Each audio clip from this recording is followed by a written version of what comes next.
Hey guys, welcome back to another episode of LavaCraft on the Mooncraft server. And in the last episode, we built a gold farm and a blackstone farm and a bunch of cool stuff, but we are taking a little bit of a break from the nether at the beginning of today's episode, and we're gonna just tie up some loose ends around the base. There's a couple projects I'd really like to get started, so let's jump right into a time lapse. We're gonna build up a little bit of a workshop to get ourselves some space to work on some different projects and designs and build palettes and things like that. And it's something I've been wanting to do for a little while now, ever since we built the item sorter, because I don't feel like sorting certain items out, and you'll see what I mean in just a second.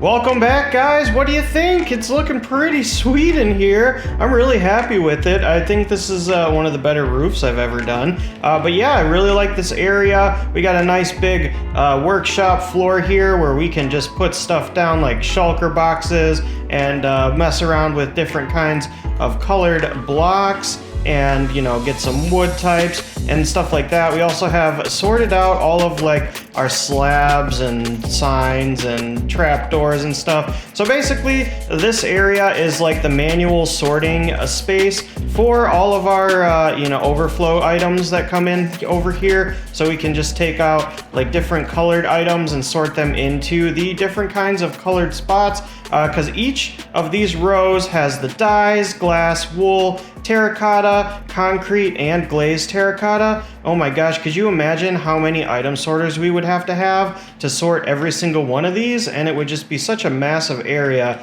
and we never really have that many of them. So I thought it would just be you know, pretty cool to kind of see them displayed and just sort them out manually. So now we can kind of just you know, see, oh, I like this color right here. Does it go well with any other colors? Or maybe we're working with a specific type of wood type, and we bring it over here and kind of match it up to see what works. So I hope you guys enjoyed that little time lapse. It was a lot of fun, and I know we're hurting for diamonds, but we ended up making a full set of netherite and diamond armor that we're probably just going to leave there forever and just have on display. So let me know what you guys think of the design in the comments down below. Over here we also have some space to kind of use different workstation blocks and stuff like that. Yeah, it's pretty cool.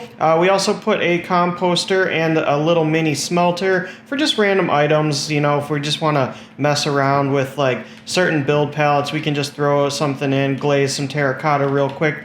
It's not for mass producing anything, or if we just have random overflow of just like some plants or some bushes or whatever it may be, we could throw it in here and compost it. So yeah, really happy with the way this turned out. It's just a nice little space for us to kind of get some work done. And we also put a few things on display over here. You know, it's looking pretty cool. I'm happy with it. We're going to be in this area a lot probably.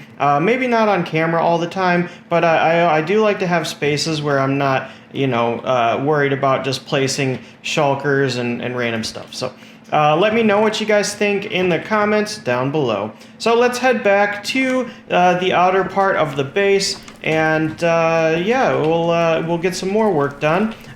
We also ended up mapping out some of the world here on the Mooncraft server. So you can see here with the Optifine zoom, we've started to kind of map out the area around our base. We're calling it Lava 7 because it is based off Water 7, and we're LavaCraft, so you know. We were kind of looking for different biomes, specifically for item like resource collection and stuff like that. And I started to notice, you know, we're not too far away from things like the shopping district. Obviously, Little Rusty's right over there. Emmeline, DV Cool Fuel. We even found the Mesa biome. These are fully zoomed out maps. and you know, we're just looking for things like flower forests and you know, just kind of for fun. And once we get this map fully filled out, I think we're gonna make a copy of it and put it somewhere in like the shopping district or near spawn, so that new Moonies can kind of see where everything is. But yeah, we still got a lot of work to do over there for sure, and I've ended up putting some walls here to kind of map out like different rooms and stuff. Obviously, that's not too safe at the moment, but this little stairway will get us down to the underside of our base, where we have a temporary kelp farm that we had to tear half of down just to get this staircase here. Oh, hello, creeper. Yeah, and so that's pretty much all we got done at the moment. I think one thing that we do need to start work on is a super smelter version 2. That's right, we're going to be making another super smelter in this area. I think it's important to have one near your base. We have a pretty efficient one over at the starter village, but I don't really hang out there as much anymore unless we need iron or gunpowder. So we're going to end up putting one in here somewhere, but we'll get to that a little bit later today. We are going to head to the Nether now and work on a little project for little Rusty, and she said she could pay us for it, and we're hurting for diamonds. I don't know where they could have ended up, but you know, it seems like we are just losing diamonds like crazy lately. So let's go do a little bit of a redstone project for her over in the Nether, and hopefully get a few diamonds out of it. So over here we're going to pass by the piglin bartering farm or blackstone farm that we made in the last episode, and head over to Lil Rusty's Nether hub. I guess we could have just flown over to her base real quick, but she actually made her own piglin bartering farm, and it's pretty much done, I believe, from the looks of it. But we discussed an item elevator connecting this hopper to that hopper up there. So we're gonna build one up for her real quick. I haven't done one of these in probably a few years, so we're gonna do our best and see how it turns out. Oh my gosh. Alright, well, we're gonna get to work and see how it goes. Alrighty guys, so it's time to make this little item elevator. Normally we would just use water to make a elevator that way out of like some soul sand water columns and stuff, but we are here in the Nether, and she wants to get this hopper hooked up to that one over there. So I think I know how to do it. It's been a long time since I've had to. But let's try and figure it out. I don't know how reliable the dropper vaders are these days, but well, you know, we'll see how it goes. We'll see how it goes. I think we just need some of that stuff. So first things first, this hopper has to go into a dropper vader, and yeah, give me just a second. We'll see what we can do here.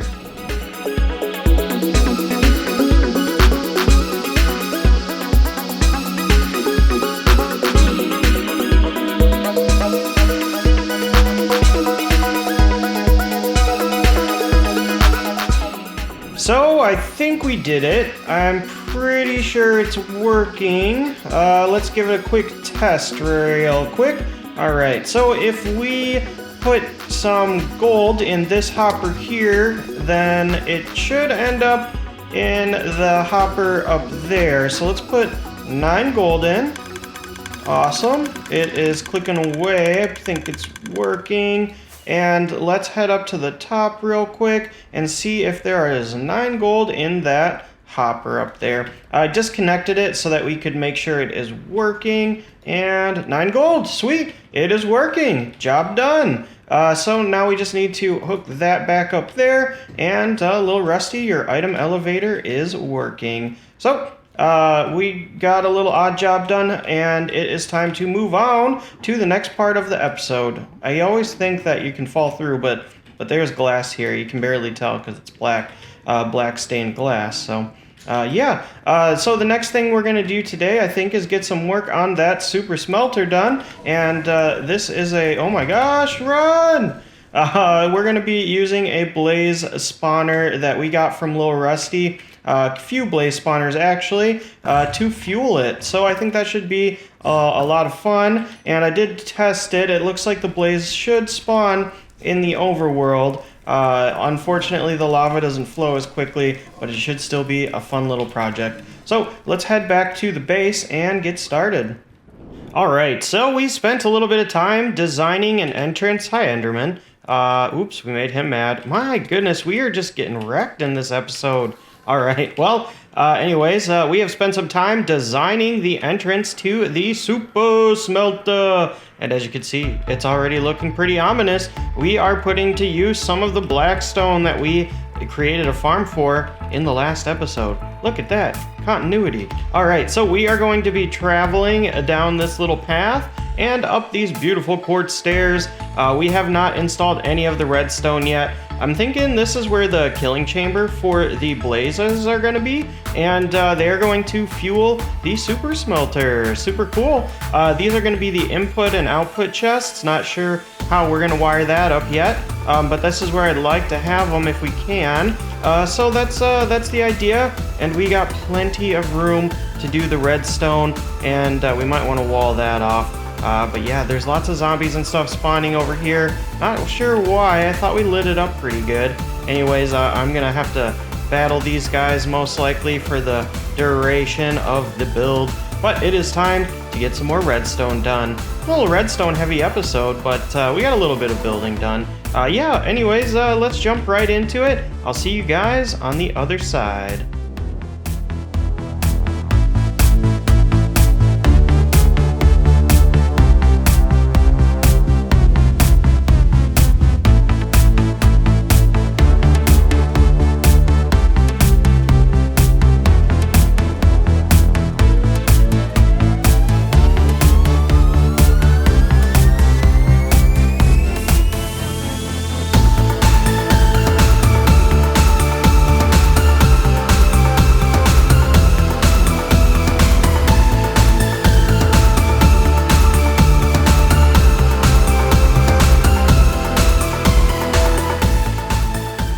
Well, you guys, we have gone and done it. We finished it up. It's been about 6 or 7 hours worth of playtime since the last clip. I only showed a bit of the redstone on camera. We ended up messing around for hours on it, just trying to figure out the best way to kind of get this thing to work very efficiently, and oh my goodness, it is efficient. So if we make our way up the staircase, here we have the item input, the item output, and we even installed this little thing that takes stuff back to our storage system.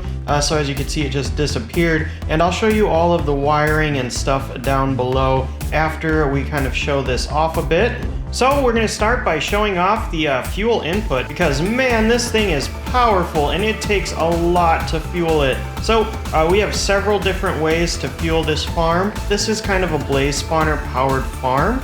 So yep, blazes do spawn in the overworld, and we used water up there, so I'll show you that in a bit. But we got 3 blaze spawners up there. It's not the fastest way to fuel this farm, but blaze rods, they fuel a lot of furnaces, so it's definitely pretty powerful. So while we're waiting for our items to smelt, we can come over here, kill some blazes, and just kind of fuel this thing. It's not like passive fuel, but it does work. We can also just pop in a bunch of fuel into the fuel input chest, and we even have a little bamboo farm. So there's going to be fuel that kind of just trickles in. While we are in our base, we'll just slowly kind of make sure there's always at least a little bit of fuel in there. So these 3 different methods of getting fuel in here are hopefully going to keep this thing pretty well stocked up with fuel. And if it doesn't, we installed one other thing that will kind of just help the fuel as well, which I'll show you in just a minute. So anyways, we kill them, we get this thing stocked up with fuel, we put in some coal, should be plenty of fuel for the time being. So let's chuck some items in it and see what happens. So we're just going to go ahead and put some items into the system here. We're just going to use netherrack. Unfortunately, it does filter in pretty slow. That is the slowest part of this entire thing, is the items going into the system. Once they are in the system, though, this thing is a beast. It goes really, really quickly, which is awesome. So we can actually check in 4 double chests full of items and not have to worry about it overflowing or anything like that. because that's how many output chests we have as well. So we put in like a little over a double chest worth of items into the system, and then it's going to start to pop up over here. So let's give it just a minute to run through, and we should start to see the stuff flow in. So, as you guys can see, it's not extremely fast because we are limited to hopper speed, but it's going through quite a process to get here. So, the idea behind this whole furnace array system that I'm about to show you guys is that it is for bulk item smelting. And we need that for the glass shop and for other massive projects. As you can see, it doesn't always go into this first chest. Just to make it a little bit faster, we have a line of hoppers going across the back. But I mean, it's going pretty quick, and it's fully automatic, so that's pretty handy to have in your base for sure. So now I'm going to show you guys the magic behind the scenes and what's actually going on, because it's probably the most satisfying redstone build I've ever made. So guys, in between clips, I took a short break before I actually started this process, and I was just like watching some YouTube, and I was literally like 8 minutes after LogicalGeekBoy posted a video. I clicked on it, and it happened to be a furnace array system that he had just come up with, and oh my goodness, that thing is super cool. And I was kind of you know, gonna just make a basic one, but look at that, guys, so satisfying. Automatically dispenses all of the items into a water stream as soon as they are smelted. So we don't have to worry about the hoppers traveling all the way up there. It's all done through water streams, and every single time an item is smelted, it gets shot out. So let me show you how that works, because it's pretty smart. So here you can see we have lines of powered rails and lines of redstone, just so that they don't kind of connect up.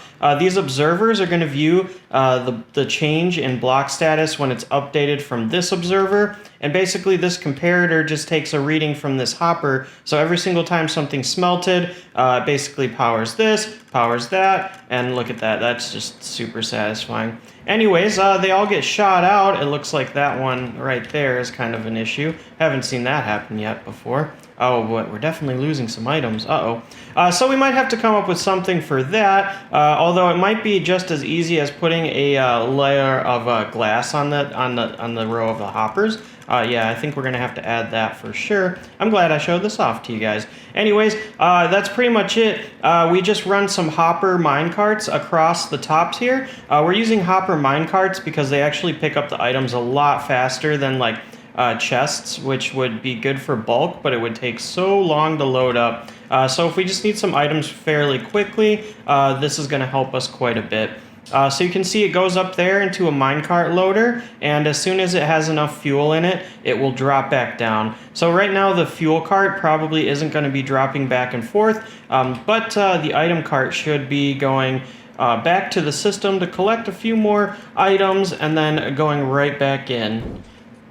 Yep, so you guys could see right there that it just picks up a few items, goes back into the system, and just starts to fuel all of these furnaces. And it is just super quick. I think there's 60 furnaces here, so quite efficient, you know? It's maybe not the most fuel efficient, but it was just a lot of fun. This was a really fun project, and this stuff isn't even the stuff that took that long. The minecart loaders and stuff were a little tricky. We had to have 2 different types of minecart loaders, one for the fuel and one for this. I will try and remember to put links in the descriptions for everything that we've gone through down below, so make sure you check those out. Show some love to these crazy beautiful minds that are coming up with these awesome things. Yeah, you know, it turned out pretty good, so we can just head back into the system. And I got one more thing to show you guys because it's kind of funny. So down below the base, we have put a ton of water streams